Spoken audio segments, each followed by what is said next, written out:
En el nombre del Padre, y del Hijo, y del Espíritu Santo. Amén.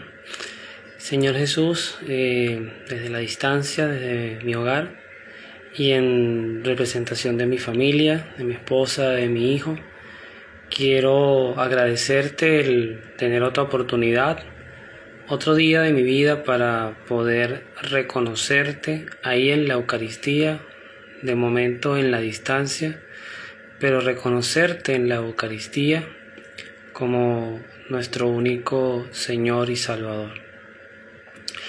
Y hoy en lo particular quiero iniciar con una canción que a mí me gusta muchísimo, se la he escuchado siempre, pues seguramente hay versiones, pero a quien primeramente se la escuché fue a la madre Glenda, a la hermana Glenda, una religiosa chilena que además tiene un don de canto extraordinario. Y bueno, Señor, colocarla porque además es una canción sobre la cual también quiero dedicar este rato contigo, que se llama Ven Señor Jesús. Y aunque estás allí, obviamente estás allí en la Eucaristía, cumpliendo la promesa de que estarías con nosotros hasta el final de los días, hasta el fin de los tiempos. Y yo sé que muchas personas piensan, y yo me sumo a ese pensamiento, de que esa promesa se cumple en parte, porque también estás presente donde dos o más están reunidos en tu nombre, pero en parte se hace presente, se hace real esa promesa en la Eucaristía. Entonces vamos, con tu ayuda, pues a dedicarte esta canción para invocarte, para invocar lo bueno de ti, que siempre todo es bueno en ti, para invocar tu presencia, la presencia en mi hogar, en mi iglesia doméstica, como me gusta llamarlo, pues, y en las iglesias domésticas, en los hogares, en los espacios, bien sea trabajo, bien sea comunidades, donde también pues se dediquen el tiempo a escucharte y a vivirte.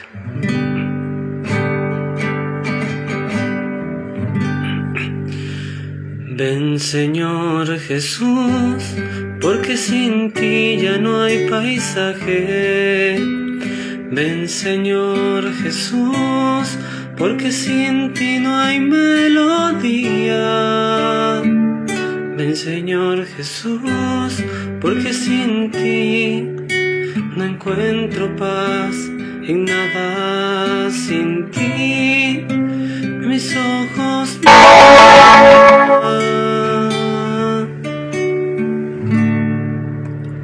la vida es poca cosa sin ti, sin ti, sin ti, sin ti. La vida es poca cosa. Ven Señor Jesús,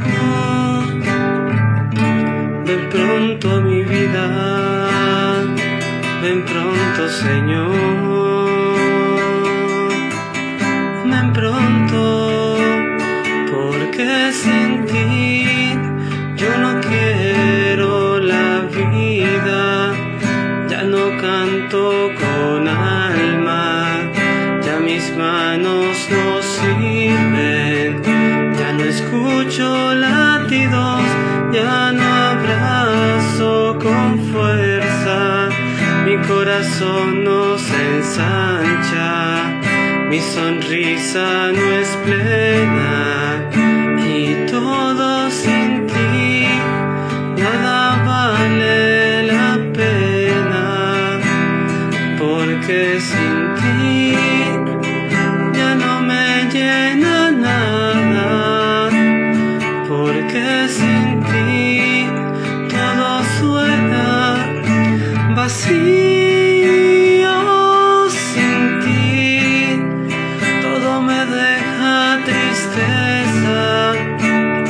Porque sin ti yo no respiro hondo, porque sin ti todo me cansa, porque sin ti me falta todo y me sobra todo, todo sin ti.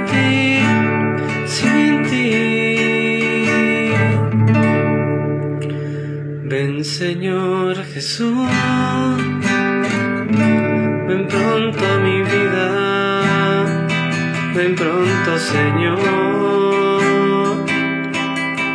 ven pronto, porque sin ti no me importa mi hermano, no me importa el que sufre, porque sin ti mi corazón es de piedra, aquí en todo descansa, acostumbrado a los pobres, acomodado en su casa, sin jugarse la vida, sin gastarla por nada,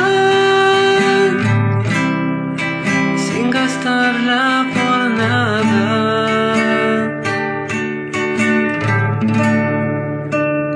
Ven Señor Jesús, ven pronto a mi vida, ven pronto Señor, ven pronto.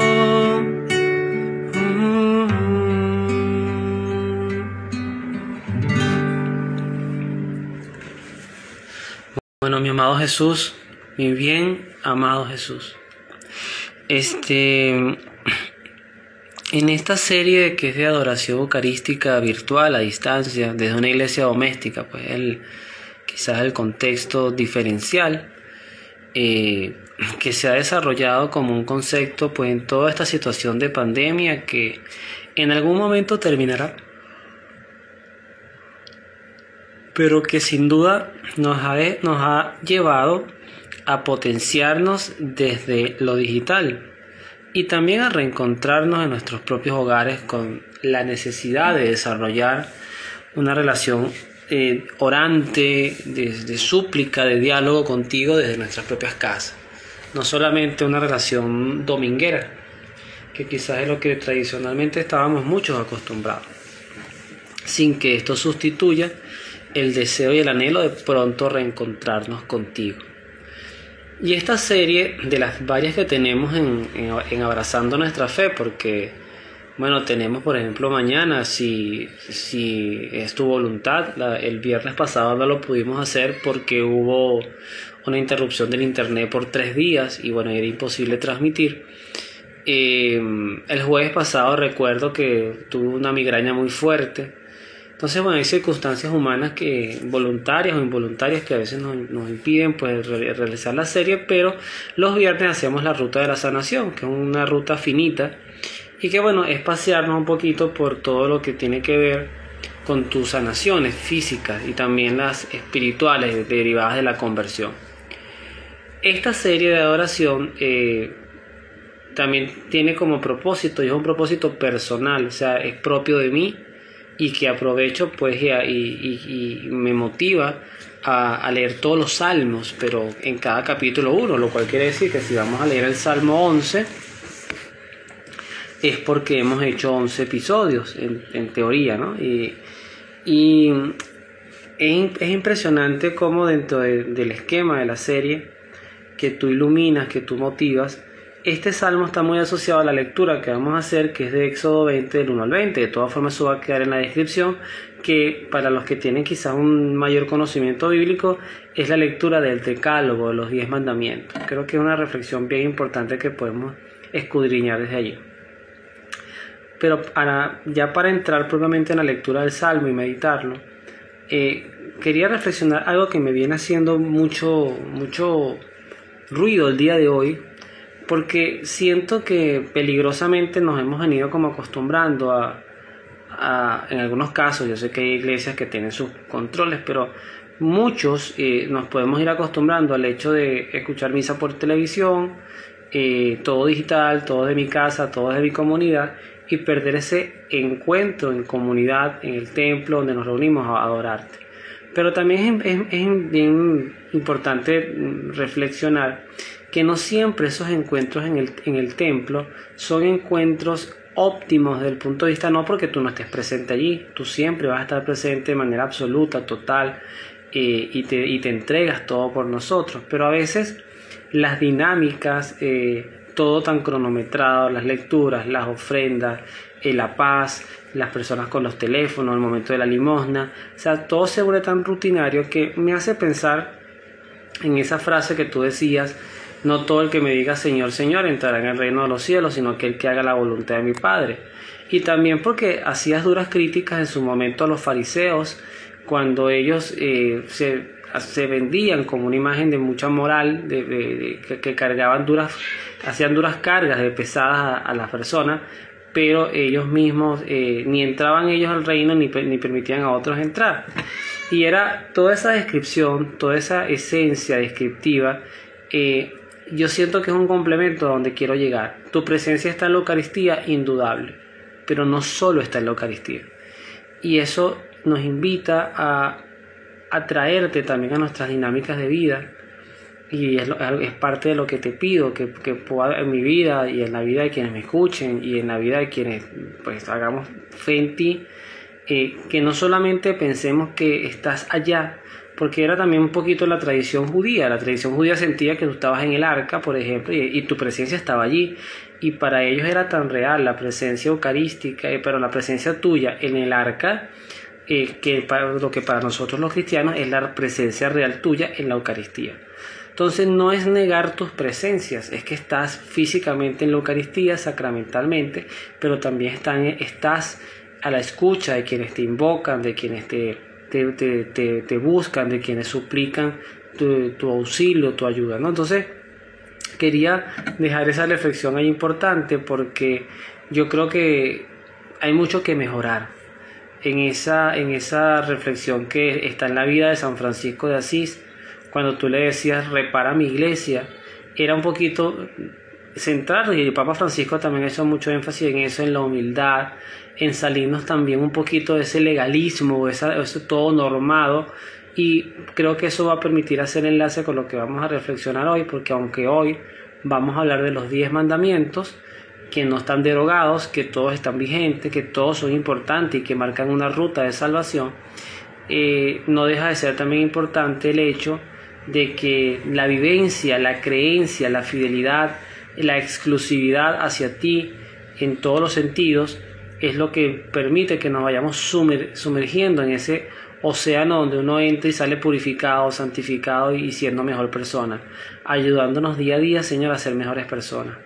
Tampoco quiero dejar por fuera, porque es importante hacerlo al inicio, pedir por el pueblo de Cuba, que está luchando por su libertad. Un pueblo que tiene un gobierno marcadamente dictatorial y además con un aroma comunista, con un hedor comunista de décadas. Son generaciones que han crecido en un pueblo que se ha sumergido en la miseria, y que mi país Venezuela también ha arrastrado mucho de eso. Quiero pedirte por la libertad. Como decía hoy, le escuchaba al padre Antonio Fortea en una reflexión que está en YouTube durísima, que habla sobre las luchas por la libertad y cómo inclusive esas luchas pueden justificar las batallas armadas, la muerte y la sangre, pero porque se está luchando por una causa justa. Yo más que eso lo que quiero pedirte es que verdaderamente Cuba y la región en general, que se ha marcado de una izquierda peligrosa, tampoco soy muy adicto a la derecha, al final creo que hay una demagogia y una descomposición política muy generalizada, pero sí pedirte exhaustivamente y sin cansarme que esto que ha iniciado en Cuba pues pueda tener un término a razón de tu voluntad. Y lo que está pasando también en Alemania con estas tragedias, estas lluvias, para que por favor puedas tú, que eres el todopoderoso, que controlas todos los mares, los océanos, los vientos, pues puedas calmar un poquito esa tempestad, y estas regiones de Alemania que se han visto tan afectadas pues también puedan superar su crisis. Bueno, este Salmo 11, Señor, que lo voy a leer en oración porque es el sentido de los salmos, dice como prólogo: el justo no se asusta. Esa frase me encanta porque la vamos también a escuchar en la lectura del Éxodo. Dice así: Dios está con nosotros. Si Dios está con nosotros, ¿quién nos podrá condenar?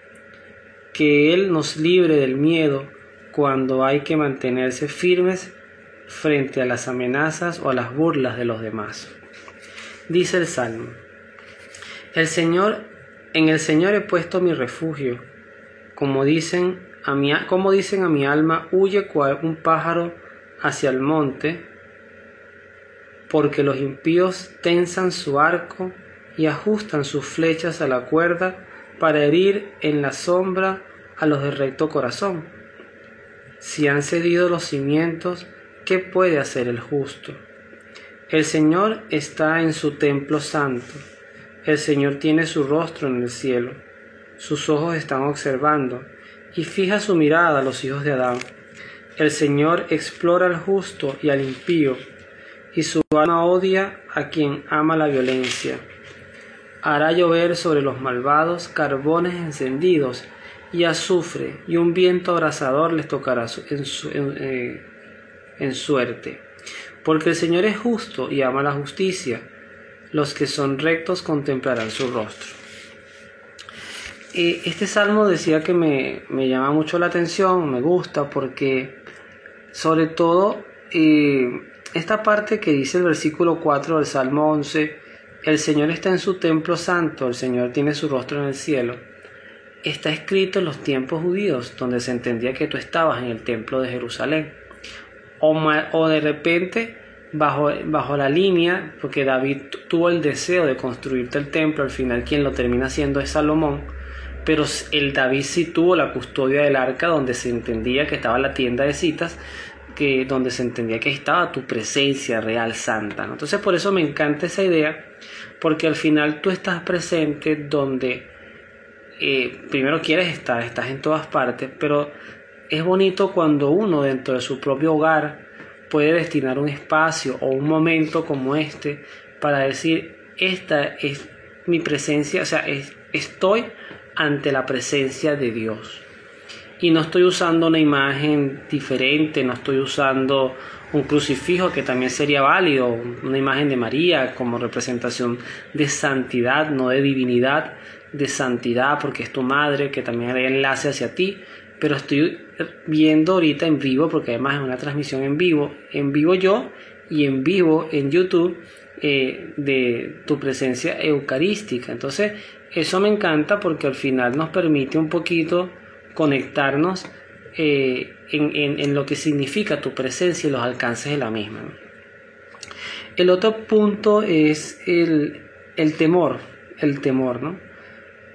Porque aunque en el texto justamente del Salmo habla en el prólogo de que no tengamos miedo, pues si nos mantenemos en justicia, sí, esta parte explorativa de que tú ves al justo y al impío, y al final tú estás del lado de los que aman la justicia.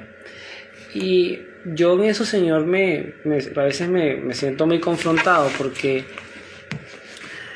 sabes que hay algo que, por ejemplo, yo noto en mi realidad, en mi tiempo, en mi vida, es este tema de cuando hay poder, porque todos podemos tener, porque tú así lo has querido, como le dijiste a Pilato, y si se lo dijiste a Pilato que no era un hombre bueno, cuánto más no se lo dirás a otras personas que de repente pueden ser un poco mejor que Pilato. Tú le decías, tú no tendrías poder sobre mí si no te hubiese sido dado de lo alto, y eso también se traduce a que todos los que en algún momento podemos tener autoridad, poder o responsabilidades, me gusta más esa palabra, tener responsabilidades altas, tenemos que hacernos amigos de la justicia, y la justicia es equidad, el tratar a todos con la misma justicia, con un trato justo, no que por ejemplo yo tenga preferencias porque alguien me cae mejor que otro, porque alguien tiene la facilidad de llegar a mí, porque tiene mi número o conoce mi dirección, y otro que necesita llegar a mí pues no tiene esa facilidad. Centrarnos un poquito en esa vocación de servicio y en esa construcción de caminos que nos permitan, insisto, ser mejores personas. Por eso a través de este salmo pues lo que quiero es abogar, y especialmente lo hago por mi familia y mis seres queridos, pero también por todos los que tengan la amabilidad de escuchar estas grabaciones, esto en vivo o grabado después en diferido, es que podamos hacernos amigos de ser personas que nos reconozcan y nos admiren por ser correctas, por ser justas, por ser personas que hablan con la verdad, que son cualidades y habilidades y siempre que deben estar iluminadas por tu sabiduría y por tu palabra. Yo puedo ser muy sincero, yo puedo ser una persona que lo que siento lo expreso, pero eso no significa que todo lo que yo sienta o todo lo que exprese sea la verdad o sea lo correcto. Entonces también que podamos hablar como los profetas. Los profetas hablaban con autoridad, hablaban con justicia, eran personas intachables, pero también tenían el don dado por el Espíritu Santo de ser iluminados por una sabiduría que permitía aconsejar y mejorar el proceso. Apartarnos del chisme, apartarnos de la burla, apartarnos de la crítica sin fundamento, de aprender a educar a quienes nos rodean también, para que se den cuenta y se reflejen qué cosas, mira, mejor me amarro la lengua, mejor no debo decir esto. Eso me parece importante construirlo. Y también, y aquí lo digo como una autocrítica y como la necesidad de que nuestros trabajos o lo que pase fuera de nuestros hogares, primero, si son cosas muy adversas, no entren con nosotros. Y si entran, pues nosotros tengamos la habilidad de controlarlas para que no se contaminen nuestros hogares de nuestro mal genio, de nuestros malos momentos o días complicados. Insisto, lo digo en autocrítica porque me suele pasar. Y por eso es importante traer esto a colación. Ya entrando propiamente en la reflexión, que es como la mitad de este encuentro que nosotros hacemos. Yo hago como unos punticos y este es el tercer punto de 5, o sea que literalmente sería la mitad, pero es el grueso del encuentro.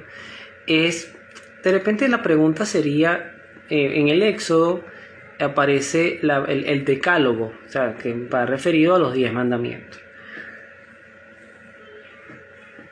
No deja de sorprenderme o uno pudiera preguntarse, así como los católicos tenemos el Código de Derecho Canónico, que son miles de leyes, y también está, por ejemplo,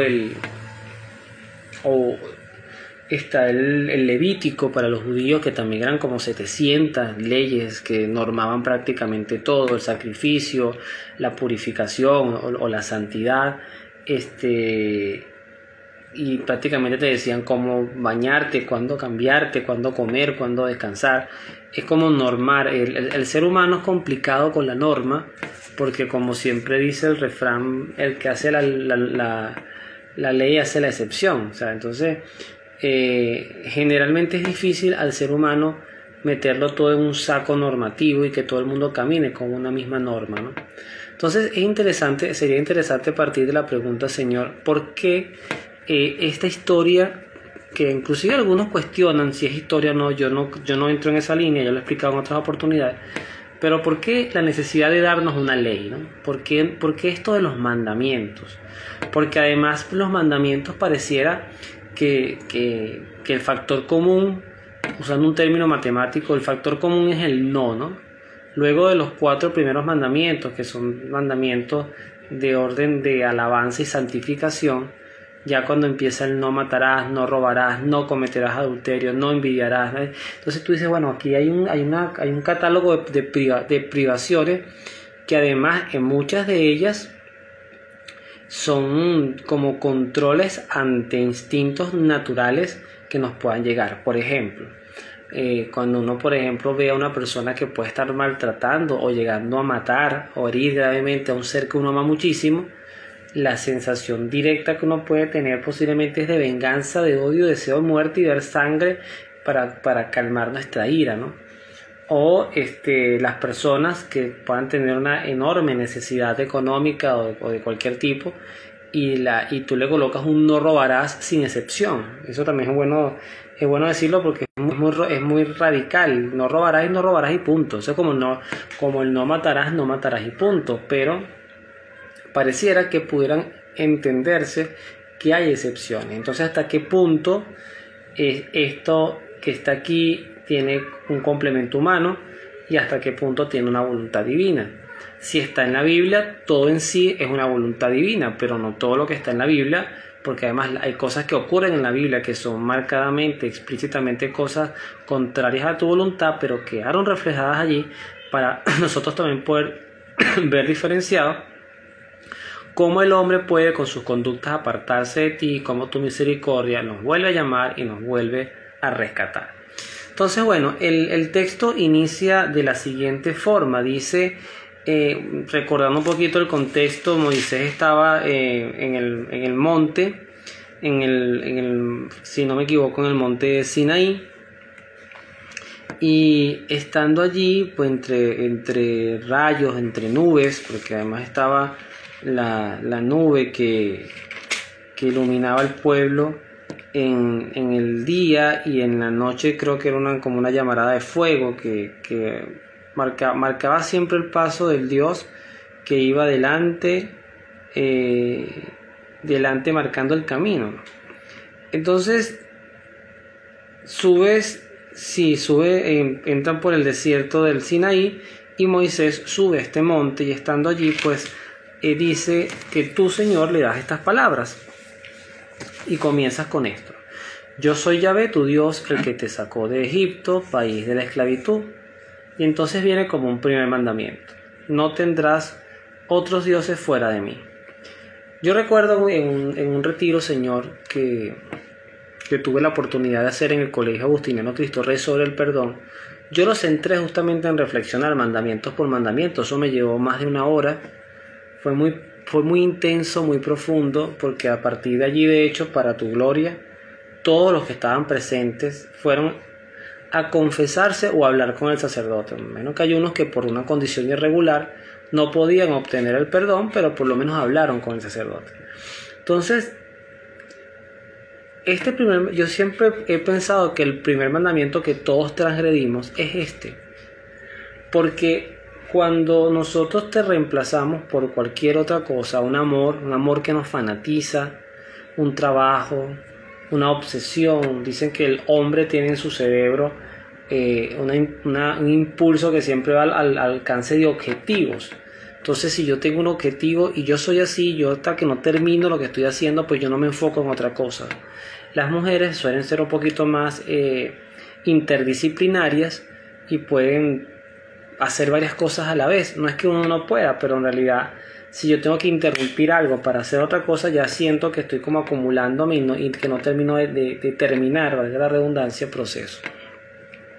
Entonces, cualquier cosa que nos aparte de ti desde el punto de vista humano, o sea, cualquier motivación, el día que, por ejemplo, una persona, bendito Dios, bendito sea Señor, que no es mi caso y espero que nunca lo sea, pero un hombre que, por ejemplo, decide separarse de su esposa porque quiere estar con otra mujer, y está casado por la iglesia, sin juzgar, porque yo sé que hay circunstancias y circunstancias, pero sobreponer ese otro amor por encima de tu unión sacramental, y ahí hay una sustitución, un desplazamiento de que se convirtió ahora en mi nuevo Dios.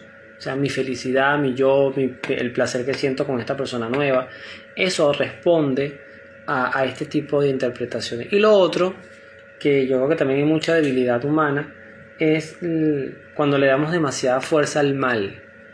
Entonces, la superstición, el creer que una brujería nos puede hacer algo, de repente pensar que alguien nos empavó. O sea, es como que desplazar, porque ahí sí, bueno, yo sí creo en Dios, pero de que vuelan, vuela. Entonces, como de que vuelan, vuela, ese de que vuelan, vuela es tan poderoso como Dios que puede hacerme daño.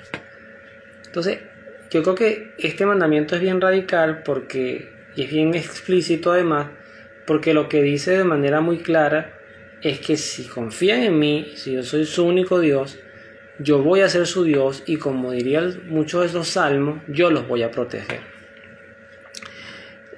Aquí yo sé que muchos de los evangélicos o los hermanos protestantes se agarran, porque en el Decálogo dice: no harás estatua ni imagen alguna de lo que hay arriba en el cielo, abajo en la tierra, en las aguas debajo de la tierra.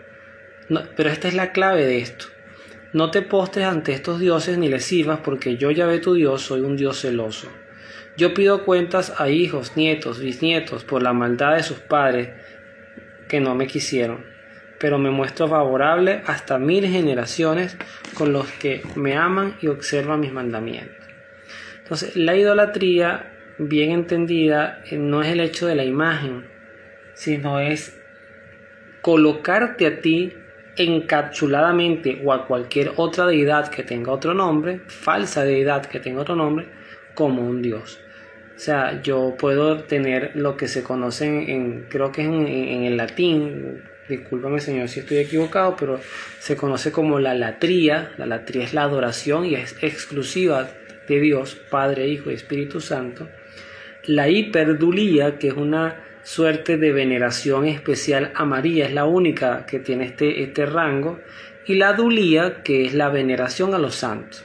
A los santos los admiramos, conocemos sus vidas, tratamos de imitar lo que podamos imitar de ellos, aprender lo que podamos aprender de ellos, pero no los reconocemos como dioses. Yo puedo tener una imagen de un santo, de un beato en mi casa, pero yo no desplazo a Dios, a ti Señor, porque ahora mi Dios es ese santo que es el que yo le pido, que es el que me hace los milagros. Ahí yo sí siento que se raya en la idolatría. Entonces, bueno, yo sé que tú nos educas y también sé que la ignorancia que nosotros podamos tener no siempre nos hace culpables de un pecado, sino que tú vas comprendiéndonos con esa paciencia infinita que tienes, pero también quieres que vayamos teniendo, como diría San Pablo, no una fe de niños. La fe de niños es cuando éramos niños, pero ya de adultos nuestra fe está llamada a ser un poquito más elevada. Luego dice: no tomes en vano el nombre de Dios, de Yahvé tu Dios, porque Yahvé no dejará sin castigo a aquel que toma su nombre en vano. Siento que eso también hay mucho tela que cortar, respetando mucho las creencias que pueden tener las personas, pero cuando por ejemplo una persona mata a nombre de Alá, o a nombre de Yahvé o a nombre de Jesús, pero cuando matan por matar sin ningún tipo de concepto más allá de lo ideológico, o porque alguien piensa diferente a mí, o cuando empezamos eso también me parece, porque este fenómeno sí se está dando mucho, cuando empezamos a profetizar o a catequizar cosas que ni siquiera tú dijiste, cuando hablamos de un Dios solo misericordioso, pero como que tampoco fuera justo, como que tampoco juzgara, porque además tú eres el único que tiene el poder de juzgar, la capacidad y la autoridad para juzgar.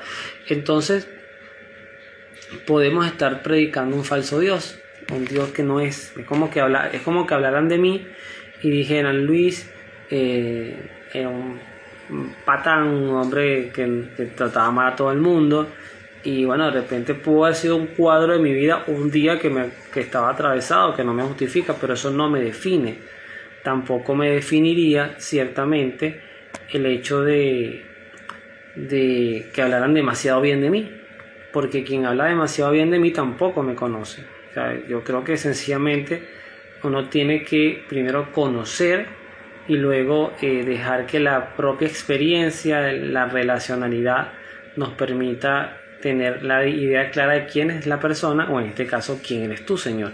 Y la manera de conocerte, yo insisto mucho en eso, principalmente es a través de tu palabra, de la palabra de Dios, de los escritos de los padres y doctores de la iglesia, del catecismo, de lo que nos inspira una buena homilía, de los buenos predicadores y de lo que el Espíritu Santo va guiando en la iglesia. Luego tú invitas, en este caso, al día de descanso. En el judío es el sábado, el sabbat, pero eso lo que significa es día de descanso. Para el cristiano es el día de la resurrección, que es el domingo. Y lo que dices es interesante, porque tú nos dices: trabajarás 6 días y en ellos haz todas las faenas, pero el séptimo día es día de descanso, consagrado a Yahvé tu Dios.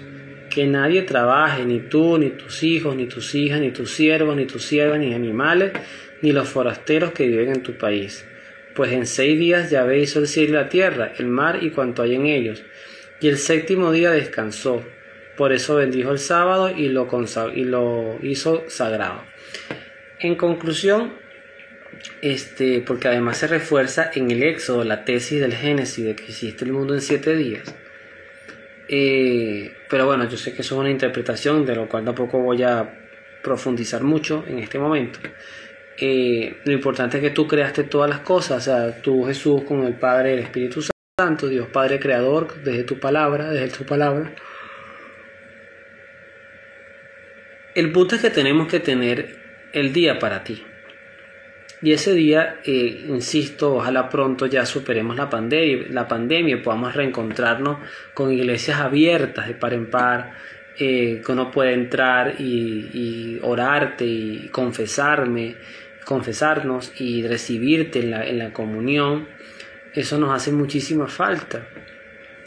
Pese a todas las adversidades que pueda haber de la pandemia, de tantas enfermedades, de tanta violencia, necesitamos también encontrarnos sacramentalmente contigo. Entonces, yo aprovecho este mandamiento, es primero a que nos ayudes a hacer conciencia de lo importante de tener un día para ti, pero también de que pronto podamos ya tener iglesias totalmente abiertas con una pandemia, pues una enfermedad, un virus que esté bastante controlado y bueno, erradicado del mundo, de ser posible, si es tu voluntad. El respeto a tu padre y a tu madre para que se prolongue tu vida sobre la tierra que Yahvé Dios te da es fabuloso también, porque yo solamente me detengo en algo que aprendí. Respetar a los padres, honrarlos, no es sinónimo de obedecerlos. La obediencia es un proceso evolutivo que llega hasta un momento, un proceso de crecimiento, que llega a un momento donde la principal obediencia que tenemos que tener todos los seres humanos, en consonancia con el primer mandamiento, es obedecerte a ti.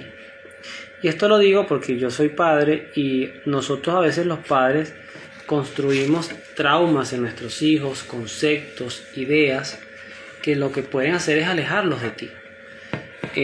Yo en este punto sí, yo pido por mis papás, Miguel y María, se llama Miguel José Tarrasi Marín y María Josefina Cariel Fonseca de Tarrasi. Un matrimonio que ya cumplió 45 años para tu gloria, con sus altos y bajos. Pero pido por ellos, así como también pido por mis suegros, Nubia y Arquímedes. Y bueno, porque son los padres de mi esposa y por mis papás. Y que sí también nos ayude, Señor, a desarrollar esa conducta de respeto y también de responsabilidad hacia ellos, de verdaderamente poder cuidarlos, velar por ellos, que se sientan amados, cercanos. Yo mismo a veces pongo muchas excusas y cuando digo que los voy a llamar, de repente se me va el día y cuando terminé de trabajar, mira, ya son las 9 de la noche y no los voy a llamar a esa hora porque seguramente ya están acostados para dormir. Pero yo quiero pedirte también esa sabiduría de poder organizar mi vida para que mi trabajo quede en mi trabajo, mi hogar se alimente de tu presencia, hay espacios de socialización, de encuentro familiar, de paseos, de compartir. Creo que todo eso es sumamente necesario. Luego lo que tú nos dices, o aquí vienen los no que yo decía: no mates, no cometas adulterio.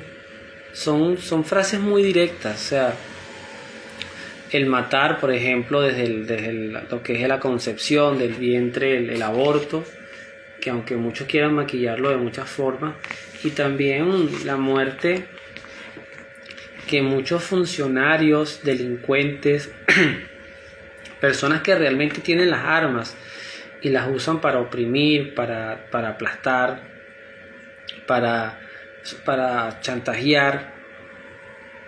Mi país, que es un país que tiene frontera con Colombia y con Brasil principalmente, pues por lo demás el Mar Caribe, el tema de la trata de personas, del narcotráfico, de la guerrilla, el tema de estas bandas armadas, el AMPA que se apoderó de la ciudad de Caracas, en sectores con armas de alto calibre. Esa conciencia de disparar a lo loco y no saber a quién mataste, a quién le diste, si mataste a un niño. O sea, perder la noción de la responsabilidad ante la vida del otro. y finalmente estos ancianos que a veces son abandonados o en otros países hasta forzados a suicidarse de manera asistida con la eutanasia, pues creo que es un recorrido muy simplista de mi parte, pero todo lo que tenga que ver con las muertes, los asesinatos, en sí acabar con la vida de otro es terrible. Y colocando como paréntesis, señor, lo que está pasando en Cuba, yo creo que el punto de partida es que cuando tú oprimes demasiado a un pueblo por tantos años y lo haces pasar tantas miserias, esa olla de presión en algún momento va a explotar. Yo te pediría un espacio donde puedas penetrar dura y agudamente, si es tu voluntad, Señor, dura y agudamente en la mente, en la conciencia, en el ardor del dolor de la culpa de quienes sostienen a Cuba y a Venezuela en una miseria tan terrible, así como Nicaragua, en una miseria, en una opresión, en un irrespeto.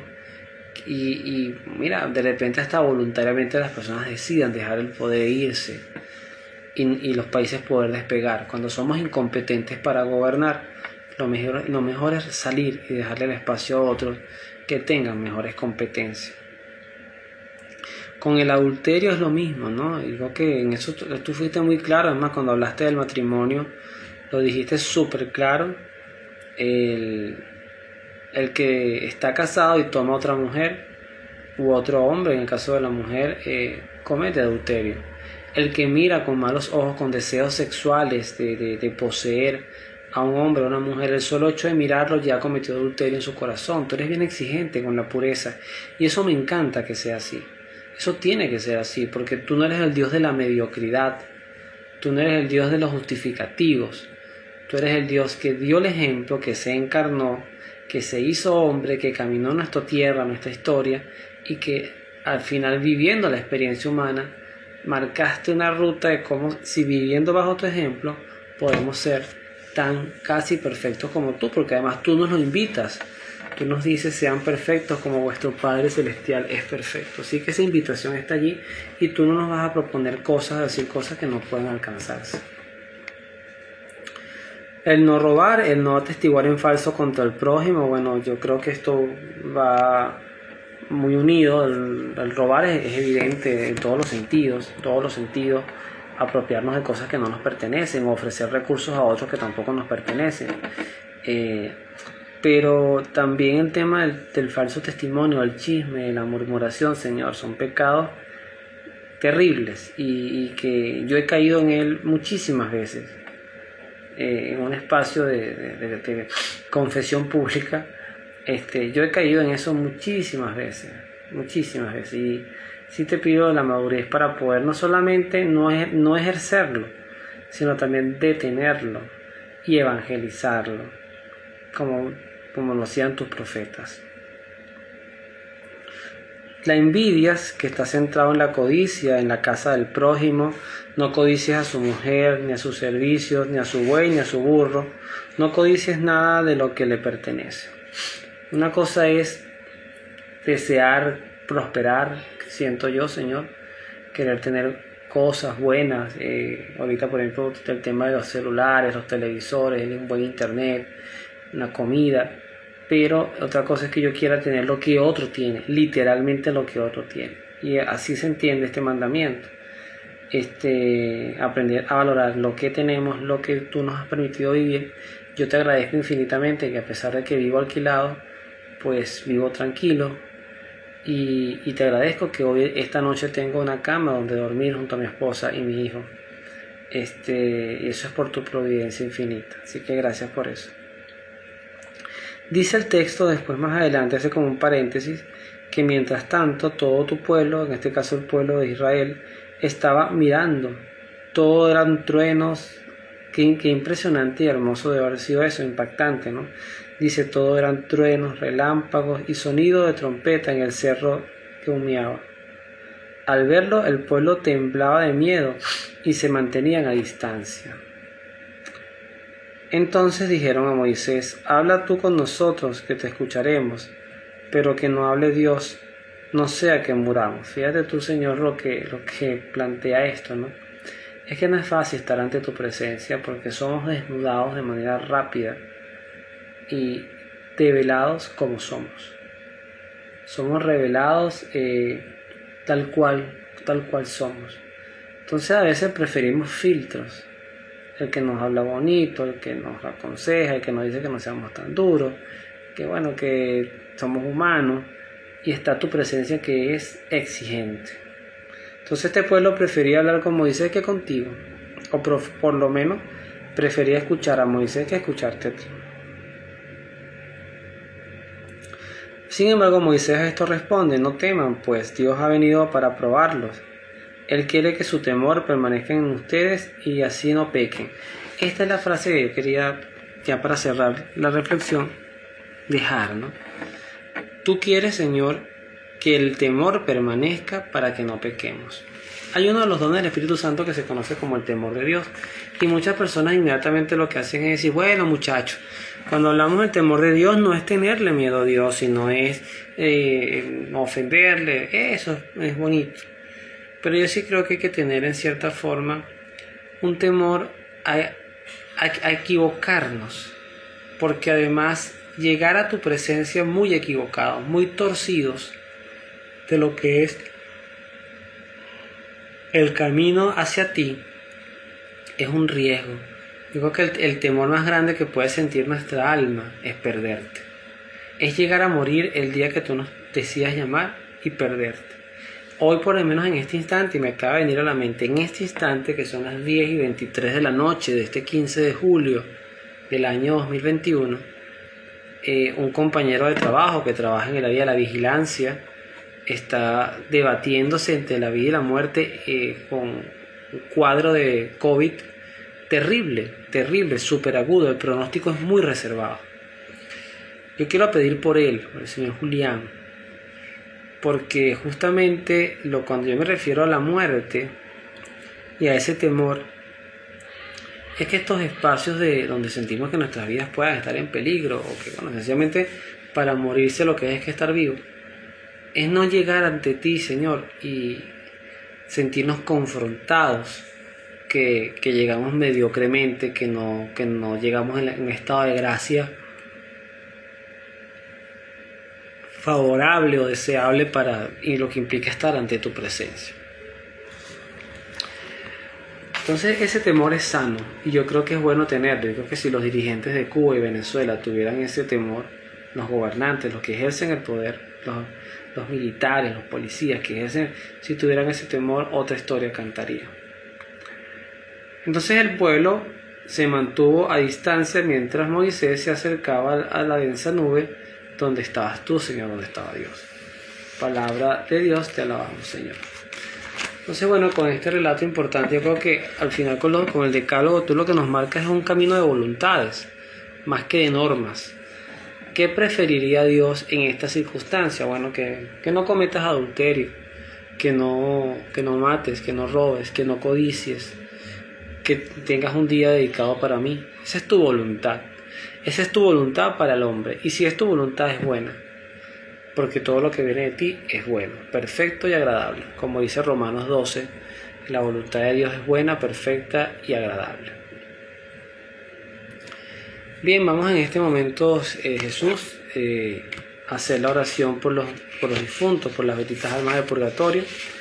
Es la oración que le dieras a Santa Gertrudis, y bajo la promesa, y la hago con esa convicción, de que cada vez que esta oración se reza con fe, 1000 almas salen del purgatorio. Entonces la ofrezco por 1000 almas del purgatorio, la que tú desees, Señor, la que tu justicia divina marque que ya es tiempo y que solamente están esperando una oración como esta. Padre eterno, yo te ofrezco la preciosísima sangre de tu divino Hijo Jesús, en unión con las misas celebradas hoy día a través del mundo, por todas las benditas ánimas del purgatorio, por todos los pecadores del mundo, por los pecadores en la Iglesia Universal, por aquellos en propia casa y dentro de mi familia. Amén. Bueno, Jesús, poniendo el mundo a tus pies, mi vida a tus pies, Voy a cerrar este momento de oración agradeciendo siempre la posibilidad de realizarlo, y lo voy a hacer con el acto de contrición. Estamos también repasando algunas oraciones. Ya estamos en el segundo ciclo de repaso de oraciones, que es una forma también de catequizar. Y el acto de contrición es bien importante porque es una evaluación a mi conciencia y también a reconocerme pecador. Y dice: Jesús, mi Señor y Redentor, yo me arrepiento de todos los pecados que he cometido hasta hoy y me pesa de todo corazón porque con ellos he ofendido a un Dios tan bueno. Propongo firmemente no volver a pecar y confío en tu infinita misericordia. Me has de conceder el perdón de mis culpas y me has de llevar a la vida eterna. Amén. Sagrado corazón de Jesús, en vos confío, y dulce corazón de María, sé la salvación del alma mía. Amén.